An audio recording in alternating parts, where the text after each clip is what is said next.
किंवा वृक्षाजवळ जे काही बोलत असू ते सगळं झाडाला समजतं, झाडाला झाड त्या पद्धतीनं आपल्यात आत्मसात करून घेतं. आणि तुम्ही जर चांगला संकल्प करत असाल झाडाजवळ उभा राहून, तर तुम्हालाही त्याची फळं चांगली मिळतील.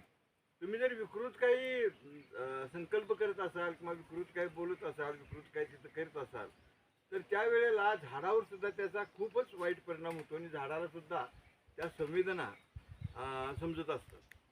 तर वृक्षवल्ली आम्हा सोयरी, सोयरी म्हणजे आमचे पाहुणे, नातलग, आमचे जिव्हाळ्याचे जिवलग, असा त्याचा अर्थ आहे.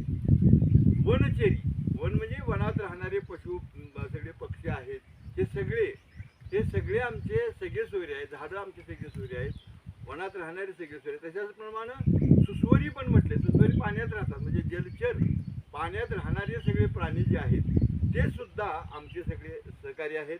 ते आमचे नातेवाईक आहेत, ते आमचे पाहुणे पै आहेत. आणि म्हणून सगळं विश्व कुटुंबकम, सगळं विश्वच माझं कुटुंब आहे, अशा पद्धतीची ही एक लहानशी भावना तुकाराम महाराजांनी या अभंगातून केलेली आहे.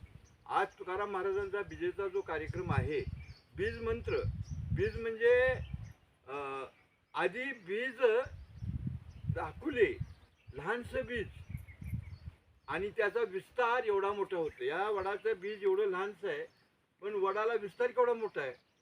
तर अशा पद्धतीनं बीज हे अत्यंत लहान असतं, परंतु त्याचा विस्तार फार मोठा असतो.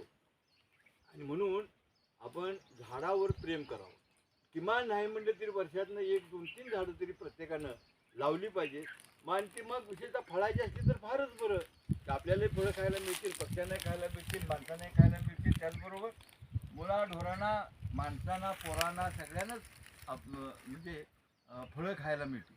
म्हणून जे मला माहीत नव्हतं की नक्षत्रवन म्हणजे प्रत्येक नक्षत्राचं एक एक झाड असतं, आणि 27 झाडं ही जर आपल्या शेतामध्ये असतील, आपल्या परिसरात असतील, आपल्या सान्निध्यात असतील, तर प्रत्येक नक्षत्राला किंवा प्रत्येक नक्षत्राचं आपल्याला त्याला चांगले संबंध येतात आणि चांगल्या पद्धतीनं आपल्या भावनाही शुद्ध होतात. आणि म्हणून आम्ही या ठिकाणी वडाचे जे पूजन करतो, वड, पिंपळ किंवा उंबर, अशा पद्धतीची ही जी एक नामांकित झाडं आहेत, ही अक्षय झाडं आहेत. त्यांना कधीही मृत्यू नाही, हे कधीही मरत नाहीत, कारण हे अक्षय आहे. ज्याला क्षय नाही त्याला अक्षय म्हणतात. अभंग कशाला म्हणतात? ज्याला भंगच नाही, जे जसंच्या तसं राहणार. गेली 450 वर्ष, 400 वर्ष व्हायला आली, तुकाराम महाराजांनी अभंग लिहून ठेवलेले आहेत, आणि ते आजही महाराष्ट्राच्या कानाकोपऱ्यात गायले जातात त्यांचे अभंग.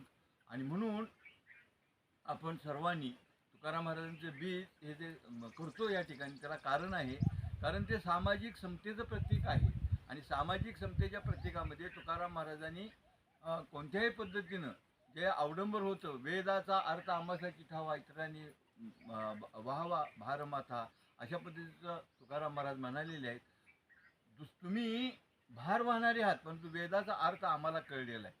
कारण इथे इतकी विषमता होती त्या काळात, 400 वर्षापूर्वी. आज एवढी विषमता आहे की इथं संविधानाप्रमाणे देश चालला पाहिजे अशा पद्धतीची भूमिका असताना सुद्धा संविधानाच्या ऐवजी आपल्या मनाचंच काही जे केलेलं आहे ते, आणि जे संस्कार ज्याला तुच्छ लेखलं जातं काही लोकांना ज्या संस्कारामध्ये, अशा पद्धतीचं एक संस्कृती या देशात परत आणण्याच्या दृष्टीनं जे काही प्रयत्न चाललेले आहेत ते अत्यंत विकृत आहेत. आणि तुकाराम महाराजांनी त्याच्यावरच प्रहार केलेला होता. म्हणूनच आपण या ठिकाणी इतर संतांच्या पेक्षा तुकाराम महाराजांच्यात आणि इतर संतांच्यामध्ये फार फरक आहे. आणि असं ज्या वेळेला तुकाराम महाराज म्हणत होते, आम्ही सगळे एक आहोत, विष्णुमय जग वैष्णवांचा धर्म, भेदाभेद भ्रम अमंगळ, सगळं जगच विष्णुमय आहे, सगळे जगच देवरूप आहे. आणि भेदाभेद जे आहेत, जाती वर्ण व्यवस्था, हे सगळे जे भेदाभेद आहेत ते चुकीचे आहेत. हे पहिला हल्ला तुकाराम महाराजांनी त्यावर केलेला होता. म्हणून त्या दृष्टीनं आपण या ठिकाणी तुकाराम महाराजांच्या बीजेंचा कार्यक्रम घेत असतो, वर्षाला घेत असतो. गेल्या 10-15 वर्षामध्ये आपण हा कार्यक्रम इथं अखंडपणाने घेत असतो. चालू वर्षी थोडंसं आपल्या गोशाळेला 25 वर्षे पूर्ण होत आहेत, आणि त्या निमित्तानं आपल्याला ह्या 25 वर्षाचा कार्यक्रम एकाच वेळेला घ्यायचा आहे. आणि म्हणून आपण हा कार्यक्रम जरा मोठ्या प्रमाणात घेतलेला नाही. या ठिकाणी महाप्रसाद आपण करत होतो तेवढ्यालाच फाटा आपण दिलेला आहे.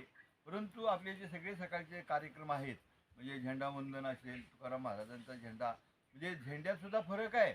आपल्याला फक्त ते नायलांच्या कपड्याचा झेंडा आज सगळीकडे दिसतात, त्याचा तसा अर्थ नाही. तुकाराम महाराजांचा झेंडा जो आहे तो आपल्या काऊच्या मातीत आणि गेरूच्या मातीत रंगवलेला असतो. हा आपल्या वारकऱ्यांचा झेंडा आहे, वारकरी पंथाचा झेंडा आहे. आणि आपल्या म्हणजे काही आपण वारी करणारे लोक आहोत, काही लोक आपण वारीला जात होतो आणि आताही आपण जातो. परंतु हा वारकऱ्याचा जो झेंडा आहे, सांप्रदायिकताचा जो झेंडा आहे, सांप्रदायिक वारकऱ्यांनी इथं समता रुजवलेली आहे. अगदी म्हणजे ज्ञानेश्वर माऊलींच्या पासून, ज्ञानेश्वर माऊलींना आणि त्यांच्या वडिलांना तर अक्षरशः त्यांना त्या ठिकाणी ह्या कर्मठ लोकांनी त्यांना शिक्षा दिली, प्राणांतिक शिक्षा दिली. अशा पद्धतीचं पण आज ज्ञानेश्वर महाराज जिवंत राहिलेले आहेत, तुकाराम महाराज जिवंत राहिले आहेत, नामदेव महाराज जिवंत राहिलेले आहेत. नामदेव महाराजांना कीर्तन करू दिलं नाही, नामदेव महाराजांना देवळाच्या बाहेर घालवलं. महाराज देवळाच्या बाहेर जाऊन, शिंपी समाजाचे होते, देवळाच्या बाहेर जाऊन महाराज कीर्तन करायला लागले. त्यावेळेला देऊळच परातलं आणि देवळाचं तोंडच तुकाराम महाराज नामदेव महाराजांनी तिकडे झालं. म्हणून आज त्या ठिकाणी जे औंड्याला जे मंदिर आहे, ते मंदिर फिरलेलं मंदिर आहे औंढा नागनाथाचं. तर अशा पद्धतीनं हे तुकाराम महाराज संतांच्या आपण वचनं आणि संतांचा उपदेश, संतांनी दिलेली शिकवण आपल्या जीवनामध्ये उतरवावी. आपलं जीवन, प्रत्येकाचं जीवन काही असं पूर्वीपासून समृद्ध नसतं. ते पुढं जन्माला ज्या ठिकाणी येतं तिथं गंगोत्री असते. गंगा जशी पुढं ही गंगोत्री पुढं वाहत जाते. त्यावेळेला ती पुढं समुद्राला जात असताना, त्या समुद्रामध्ये विलीन होत असताना ती गंगा बनते, पावित्र्य तिला त्या ठिकाणी येतं. परंतु सुरुवातीला आपण या ठिकाणी जरी असलो, लहान असलो, तरी आपलं जीवन हे अखंड आहे. आज नाही उद्या केव्हा तरी आपल्याला हे चांगले संकल्प घेऊन आपण सगळे जीवनामध्ये राहूयात. आता या ठिकाणी आम्ही दोघांनी या ठिकाणी हे सगळं चालू करण्याच्या दृष्टीने केलेलं आहे. आता सगळे तुम्ही आनंदाने हे सगळं करता, त्याचाच आम्हाला आनंद आहे. आणि म्हणून आपण हा कार्यक्रम न विसरता, न चुकता, न कंटाळा करता केला पाहिजे. नुसताच कार्यक्रम नाही, कार्यक्रमाचा आशय लक्षात घेऊन, कार्यक्रमाचा अर्थ लक्षात घेऊन त्याप्रमाणे आपलं वर्तन ठेवूया. एवढं या ठिकाणी आजच्या ह्या झेंड्याच्या निमित्तानं तुम्हाला मी सांगतो. आता 12 वाजता आपण तिथं सगळे जमू. 12च्या अगोदर 10-15-20 मिनटं आपण त्या ठिकाणी प्रार्थना वगैरे करू. आणि तुकाराम महाराजांचे विजेचा जो मुख्य मेन कार्यक्रम असतो, त्या कार्यक्रमामध्ये फुलं वाहू आपण सगळे. आणि हा कार्यक्रम तिथंच आपण थांबवू. पुढचा कार्यक्रम काय होणार नाही.